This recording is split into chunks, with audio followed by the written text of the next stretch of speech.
आप अपने से छोटी हाइट वाले लड़के को डेट करेंगे? नो, बिल्कुल नहीं। पहले से मुझे था कि 6 फीट तो होना ही चाहिए। गाय जो होता है वो टॉल ही पसंद है मेरे को, शॉर्ट मतलब ना। आपकी जो वाइफ आती है वो आपसे थोड़ी सी लंबी मिलती है आपको, तो आप कंफर्टेबल रहेंगे उसके साथ? नहीं बात, क्योंकि ऐसी बात है, अगर मैं अपनी से लंबी लड़की को दूंगा तो पब्लिक में मेरी बदनामी होगी। अगर आप किसी लड़के को डेट करोगे तो कम से कम उसकी कितनी हाइट होनी चाहिए? कम से कम 6'1", 6'2", कम से कम 6'6", लेट्स गो। शायद ये लोग इन बातों से पूरी तरह अनजान है कि आज सारे ही इंडियन पीपल्स में हाइट की कमी देखने को मिल रही है और आज के टाइम पर एक अच्छा लंबा लड़का पाना उतना ही मुश्किल है जितना कि गवर्नमेंट जॉब पाना, क्योंकि इंडिया में सिर्फ 1% लोग ही है जो आज 6 फीट या उससे ज्यादा का है। और आज सभी की पसंद क्या है? 6'1", 6'2". हाय, आई एम प्रिंस राजकुमार और आज के इस वीडियो में हम बात करने वाले हैं on the decreasing height the people of India. तो आपको बता दें कि देश में लोगों की औसत लंबाई कम हो रही है और ये सब तब हो रहा है जब पूरी दुनिया में लोगों की औसत लंबाई तेजी से बढ़ रही है। यानी दुनिया में जो बाकी के जो देश हैं वहां औसत लोगों की, औसत नागरिकों की लंबाई बढ़ रही है, हमारे देश में कम हो रही है। हाल ही में रिलीज हुई लैंसेट ग्लोबल मेडिकल रिपोर्ट के हिसाब से भारतीयों की औसतन ऊंचाई में कमी देखने को मिल रही है दूसरे देशों के मुकाबले। रिपोर्ट के हिसाब से ईयर 1985 से 2019 के बीच जो सबसे ज्यादा हाइट बढ़ी है वो चीन के लोगों की बढ़ी है और इंडिया का इसमें दूरों दूर तक नामो निशान नहीं है, जो एक देश के लिए चिंता का विषय बना हुआ है। एक तरफ दुनिया में जहां लोगों की औसत लंबाई बढ़ रही है, वहीं भारत में लोगों की घटती लंबाई ने चिंताएं बढ़ा दी है। अब जरा इन केसेस की ओर देख लो। ईयर 2016 में 25 इयर्स का यंग मैन सिर्फ इसलिए आत्महत्या कर लेता है क्योंकि उसकी हाइट जो थी 5 फीट 1 इंचेस थी। ईयर 2018 में हैदराबाद की एक 20 साल की लड़की अपने सोशल मीडिया पर पोस्ट डालती है कि वो अपने हाइट से बहुत ही ज्यादा इनसिक्योर फील कर रही है क्योंकि उसके क्लासमेट और फ्रेंड्स के कॉमेंट्स ने उसके सेल्फ स्टीम को बहुत ही लो कर दिया है और इस पोस्ट के थोड़ी दिन बाद ही वो डिप्रेशन में चली जाती है और फाइनली वो सुसाइड कर लेती है। ऐसे बहुत सारे केस है। 2021 में बेंगलोर के एक 16 साल के लड़के का केस, 2020 में दिल्ली के एक 18 साल के स्टूडेंट का केस, 2018 में चेन्नई के एक 19 साल के लड़के का केस, 2017 में मुंबई की एक 20 साल की लड़की का केस। कोई गहरी नींद के पीछे भागा जा रहा है, कोई सर्जरी में अपनी टांगे तक तुड़वा रहा है, कोई हाइट इंक्रीज सप्लीमेंट के पीछे भागा जा रहा है और कोई फाइनेंशियल प्रॉब्लम और कास्टनिज्म बता रहा है। तो आखिर क्या है इसकी कहानी, आइए समझते हैं इनको बारीकी से। अपनी पर्सनालिटी में 4 चांद लगाने के लिए मेकअप कराना, शानदार तरीके से ड्रेसअप करना आम बात है। ब्रिटेन के अखबार गार्डियन की एक रिपोर्ट के मुताबिक भारत में लंबाई बढ़ाने के लिए नौजवान धड़ल्ले से इल्जार ऑफ सर्जरी करा रहे हैं। भारतीय ऑर्थोपेडिक एसोसिएशन का दावा है कि सर्जरी घातक साबित हो सकती है क्योंकि इसे करने वाले डॉक्टर्स पूरी तरह से ट्रेंड नहीं है।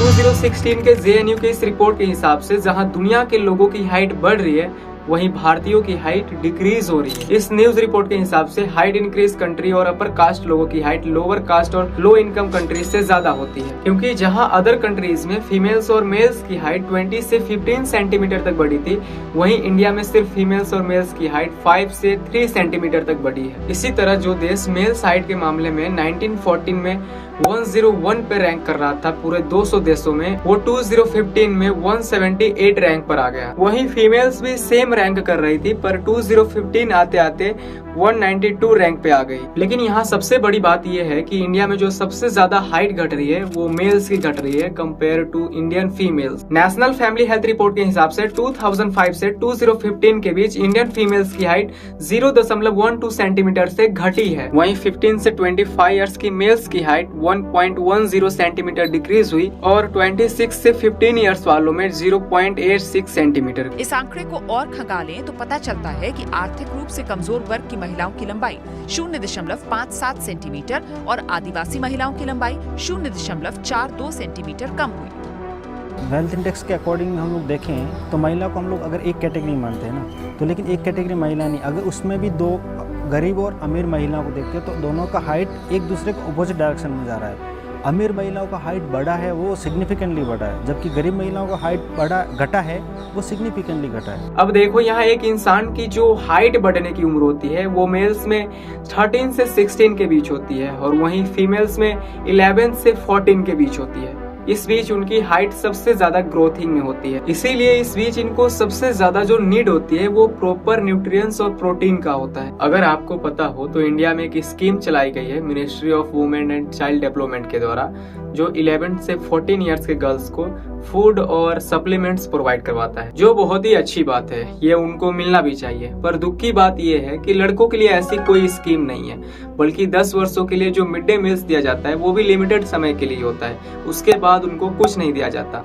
जबकि 13 के बाद लड़कों के हाइट ग्रोथ में ही आती है। और जो फैमिली फाइनेंशियली बैकवर्ड है, इनफैक्ट उनको तो 2 वक्त की रोटी भी बहुत ही मुश्किल से मिलती होगी, तो उसमें भी प्रोटीन और न्यूट्रिएंट्स क्या ही मिलेगा। कि हाइट बहुत सारी चीज़ों से डिटरमाइन होता है। इन्फेक्शन कंट्रोल कैसा है वो ज़रूरी होता है, जिसमें फिर वाटर सप्लाई, सैनिटेशन सर्विसेज आएगी। और उसके बाद आपको हेल्थ सर्विसेज को एक्सेस कैसा है, अगर बीमार हो जाते हो तो आपको हेल्थ सर्विसेज मिलती है कि नहीं। हाइट आपके कहीं ना कहीं हंगर से लिंक्ड है, शायद आपको पर्याप्त मात्रा में खाना नहीं मिल रहा है, जो बैलेंस डाइट जिसको बोलते हैं वो शायद मिल नहीं रहा है, जो आपके ग्रोथ के लिए जरूरी होता है। देखो, ये तो हम सभी को पता है कि हमारी हाइट की ग्रोथ जो है वो हमारे जेनेटिक्स के ऊपर बहुत ही बड़ा रोल प्ले करता है। पर इसके बाद जो सबसे ज्यादा हाइट इंक्रीज करने में अपना रोल प्ले करती है वो है न्यूट्रिएंट्स। रिपोर्ट के हिसाब से 20 to 40% अपना ये रोल प्ले करती है हाइट को बढ़ाने में। असल हाइट कम होने के पीछे सिर्फ जेनेटिक कारण नहीं, बल्कि पोषक तत्वों की कमी और तेजी से बदलते रहन सहन से है।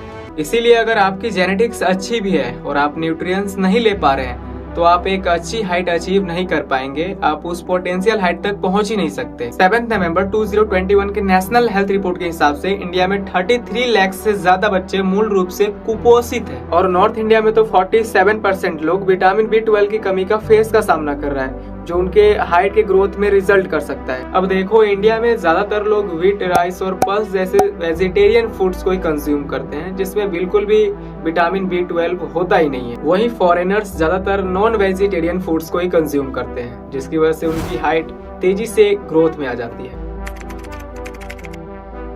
ये बात बिल्कुल सच है कि हाइट एक कंट्री के इनकम के ऊपर भी डिपेंड करता है। इन ग्राफों को जरा ध्यान से देखिए, ये है लो इनकम कंट्री और ये है middle income country, rich income country और हाई इनकम कंट्री। अगर हम लो इनकम कंट्री की ओर फोकस करें तो मानो जैसे कोई हाइट में बिल्कुल भी ग्रोथिंग हुई ही नहीं है। वहीं लो मिडिल इनकम कंट्रीज की ओर देखें तो हाइट ग्रोथ हुई तो है, पर बहुत ही ना के बराबर। वहीं अगर अपर मिडिल इनकम कंट्रीज की ग्राफ को देखें तो इसकी हाइट बहुत ही अच्छी तरीके से ग्रोथिंग में चल रही है। और हाई इनकम कंट्रीज की तो बात अलग ही है, उनकी हाइट तो लगातार बढ़ती हुई जा रही है। अब ऐसा इसलिए क्योंकि हाई इनकम कंट्रीज वाले लोग प्रॉपर न्यूट्रिएंट्स और सप्लीमेंट्स को अफोर्ड कर सकते हैं, वहीं लो इनकम कंट्रीज वाले लोग इसको अफोर्ड नहीं कर सकते। और अगर इंडिया में देखें तो यहाँ के लोगों की हाइट कास्ट के ऊपर मैटर करती है। इस रिपोर्ट के हिसाब से हाई कास्ट, जिसके पास बेटर एक्सेस है न्यूट्रिएंट्स और हेल्थ रिसोर्सेज के लिए, उसकी हाइट 4.5 सेंटीमीटर ज्यादा है on average compare to low caste members के लिए, क्योंकि उनके पास proper means, hospital facilities, health supplement जैसे कई फैसिलिटीज नहीं है। इनको तो ये तक नहीं पता होता कि कौन सी पर्टिकुलर चीज के लिए किस फूड को कंज्यूम करना चाहिए। और यही कारण है कि आज 5 साल के शेड्यूल ट्राइब गर्ल की हाइट 2 सेंटीमीटर कम होती है